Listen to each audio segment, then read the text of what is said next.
seorang guru yang mengabdikan diri di sebuah sekolah rintisan yang setiap pagi melangkah memasuki dua kanvas yang sama-sama kosong. Kanvas pertama adalah gedung sekolah yang bernama SMA Negeri 2 Teminabuan, sebuah sekolah rintisan yang baru berdiri. Dindingnya masih bersih dan suaranya masih kami ciptakan bersama setiap hari. Kanvas kedua adalah cara dunia seringkali memandang saya sebagai seorang penyandang disabilitas tunadaksa. Ada ruang-ruang kosong dalam ekspektasi orang lain terhadap apa yang bisa dan tidak bisa saya lakukan. Hari ini saya ingin berbagi cerita tentang bagaimana saya bersama murid-murid saya, rekan sejawat, dan sekolah yang membuat saya berdiri tegak, mengubah dua kanvas kosong ini menjadi sebuah mahakarya transformasi. Bukan meskipun dengan keterbatasan saya, tetapi justru karena keterbatasan itu. Sebuah kisah pendidikan di SMA Negeri 2 Teminabuan baru dimulai pada tahun 2024 silam. Sekolah kami lahir bukan dengan kemegahan, melainkan dengan kesederhanaan yang menguji hati. Disinilah kami menanam benih pertama. Awal tahun ajaran baru terasa begitu hening. Hanya ada 7 siswa yang duduk di bangku-bangku kosong itu. Masing-masing membawa cerita dan tatapan mata yang berbeda. Waktu berjalan, dari mulut ke mulut, jumlah kami bertambah perlahan menjadi 15 siswa. Di atas semua itu, ada dedikasi luar biasa yang menjadi fondasi sekolah ini, yaitu sepanjang tahun, sang kepala sekolah mendedikasikan dirinya untuk mengantar jemput para siswa setiap hari. Beliau mengetuk pintu rumah mereka satu persatu, meyakinkan dan menjemput hanya untuk memastikan anak didiknya mau berangkat meraih kesempatan belajar. Ini bukan sekedar tugas, melainkan sebuah panggilan jiwa. Namun di luar gerbang sekolah, pandangan masyarakat terasa berbeda. Karena sebagian besar siswa kami adalah anak-anak yang pernah tersandung, yang dianggap bermasalah, dan akrab dengan kata miskin. Sebuah label pahit pun melekat, sekolah buangan. Hari ini saya tidak hanya akan berbicara tentang keberhasilan besar, melainkan tentang medan perjuangan kami. Tantangan terbesar sekolah ini sebelumnya adalah menjaga motivasi dan kehadiran siswa, serta tetap menjaga api semangat tim pengajar yang hanya dalam hitungan jari, agar tidak padam dalam menjalani tantangan yang sudah tentu akan berkelanjutan. Tantangan lainnya adalah mematahkan stigma sekolah buangan, karena ini adalah pertarungan persepsi. Masyarakat butuh bukti, bukan cerita. Situasi dan tantangan tersebut muncul sebelum saya bergabung di sekolah ini, hingga pada Mei 2025, saya melangkahkan kaki untuk pertama kalinya ke dalam dunia kecil yang penuh perjuangan ini. Saya tidak datang sebagai penyelamat, melainkan sebagai seorang rekan. Saya melihat bara api kecil di mata kepala sekolah dan para guru yang telah lebih dulu berjuang. Yang kami butuhkan saat ini bukanlah pahlawan, melainkan kekuatan bersama. Maka saya dan kami mulai mencoba merajut apa yang telah ada. Percakapan demi percakapan, ide demi ide, kami membangun sinergi dan kolaborasi. Kami menyatukan visi, merancang ulang harapan, dan berjanji untuk mengubah label buangan menjadi kesempatan kedua. Dan kemudian sesuatu yang luar biasa terjadi pada penerimaan peserta didik tahun ajaran 2025-2026. Keraguan itu seolah runtuh. Bukan lagi 15, melainkan 37 pasang orang tua datang ke gerbang sederhana kami. Mereka tidak datang karena terpaksa. Mereka datang dengan penuh harapan, menghantarkan dan menitipkan putra-putri mereka untuk kami didik. Lorong-lorong yang dulunya sunyi kini riuh oleh suara langkah kaki dan tawa anak-anak. Ruang kelas yang dulu kosong kini terisi oleh wajah-wajah penuh semangat. Setiap anak memiliki keterbatasannya sendiri. Ada yang merasa kurang pintar, ada yang pemalu, ada yang kesulitan untuk bergaul. Kehadiran saya di kelas dengan segala keunikan saya menjadi sebuah pesan nyata bagi mereka. Tidak apa-apa untuk menjadi berbeda. Kekuranganmu tidak mendefinisikanmu. Upayamulah yang mendefinisikanmu. Saya memiliki seorang murid yang sangat jarang masuk sekolah karena kendala transportasi.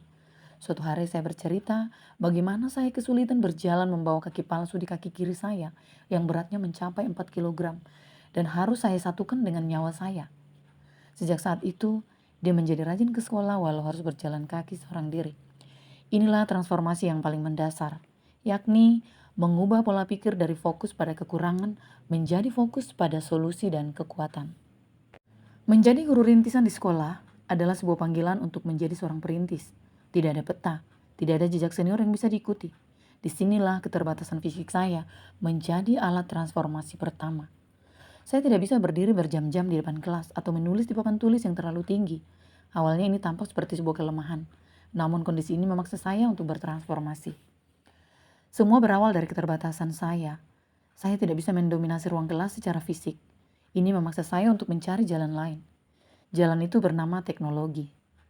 Karena saya tidak selalu bisa menjangkau setiap sudut kelas, teknologi menjadi perpanjangan tangan dan kaki saya. Papan tulis digital yang bisa saya operasikan dari laptop, kuis interaktif melalui gawai, dan sumber belajar online membuat saya hadir untuk setiap siswa secara personal, tanpa harus berpindah tempat. Kelas saya tidak lagi berpusat pada guru di depan. Kami belajar di lantai, membentuk lingkaran, menggunakan dinding-dinding rendah sebagai media. Ruang kelas kami menjadi laboratorium yang dinamis. Murid yang awalnya pasif, kini aktif bergerak, berkolaborasi, dan memimpin diskusi. Namun teknologi hanyalah alat. Transformasi paling hakiki terjadi di dalam hati. Maka saya meletakkan satu fondasi utama dalam mengajar, yaitu menjadikan murid sebagai sahabat. Saya percaya anak-anak tidak akan belajar dari orang yang tidak mereka percayai. Salah satu kegiatan favorit kami adalah berliterasi dan bernyanyi di rumput bersemak. Ketika sedang jenuh dengan pembelajaran, mereka meminta saya untuk menyanyikan beberapa lagu yang dapat menghapus kejenuhan mereka. Di atas hamparan rumput yang sederhana di depan kelas, kami melakukannya. Kami duduk melingkar, menyanyi, membaca buku, berdiskusi, dan bercerita. Dari persahabatan ini lahirlah kepercayaan. Dan di atas kepercayaan itulah, saya bisa menanamkan nilai-nilai karakter. Saya secara konsisten mengajak mereka untuk hidup dengan 7 kebiasaan anak Indonesia hebat.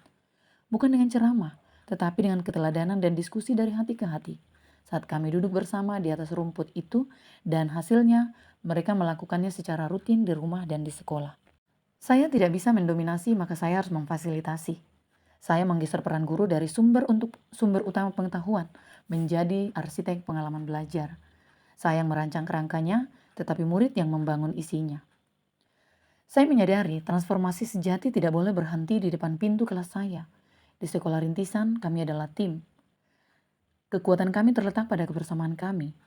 Berangkat dari metode yang lahir dari tantangan pribadi saya memberanikan diri untuk berbagi melalui in-house training yang diselenggarakan oleh sekolah. Saya tidak bermaksud mengajari, saya ingin memfasilitasi dan memprovokasi.